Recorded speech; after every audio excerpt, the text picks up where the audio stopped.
What's up, you guys? Have you guys ever been in a scenario where someone's drowned, choked, been incapacitated? Well, that's where CPR would come in handy. What is CPR? CPR is cardiopulmonary resuscitation, just meaning that it's the form used to help someone breathe. It's basically breathing for them.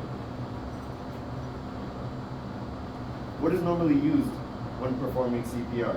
Here we have a breathing mask, but the one that you see here is a two-man, where someone would be holding them in a jaw thrust, while the other would be doing the compressions, the squeezing. But there's also the version where it has just a tube so that you can do it yourself with the jaw thrust, or giving 2 breaths. And the defibrillator, also known as the AED, is the device with the sticky pads instead of the other one used for the EMS. With sticky pads, you place it on the right side of the chest and the left side of their obliques. Follow the instructions. It's very easy to use. And another thing used is latex gloves. In a professional medical setting, these are used to help with contamination, such as vomiting, foaming at the mouth. Those are just a few examples. Knowing where to look when checking if someone needs CPR. Here I have my buddy.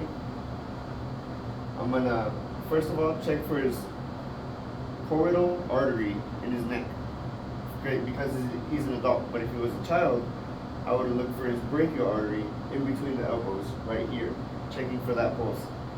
So, I'd go over here, check for the choroidal artery, check for chest rise, chest fall.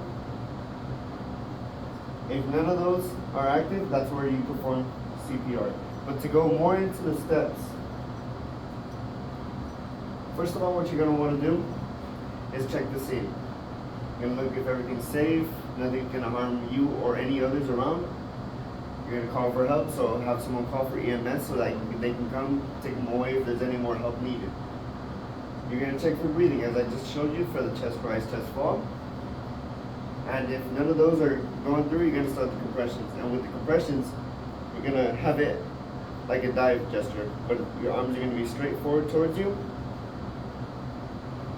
locked in, and you're going to make sure that the chest is going up and down to simulate the breathing procedure. And after you do all that, it's a rinse and repeat process. So I'm going to demonstrate it to you. You're going to go checking if the scene's safe, everything's good. Check for the choroidal artery. No chest rise, chest fall. I have to go to get started. So it's 30 compressions to 2 breaths. 1, 2, 3, 4, 5, 30. I'm gonna put them into the jaw thrust. As you can see here, I pick up the neck so that their airway is open, and I give those 2 breaths. 1, 2, 3, 4, 5. 2, 2, 3, 4, 5. You gotta keep count, because after 2 cycles, you have to check again. And you repeat this process until EMS arrives. My experiences. The experience that I had as lifeguarding, I had an instance where someone was at the bottom of the pool, somebody picked them up, we had the managers come, repeat the process, and we all put our 2 cents in, put our gloves on, had everything ready, repeated the process. Everybody was freaking out, so we had them move to the front, but the person ended up throwing up. We put them in recovery position. It's like as if you're sleeping. It's like this. That's recovery position, so that their entire airway is open and they can breathe properly. And that's my experience with CPR. Hopefully you guys learned something today, and hopefully you guys have a good day.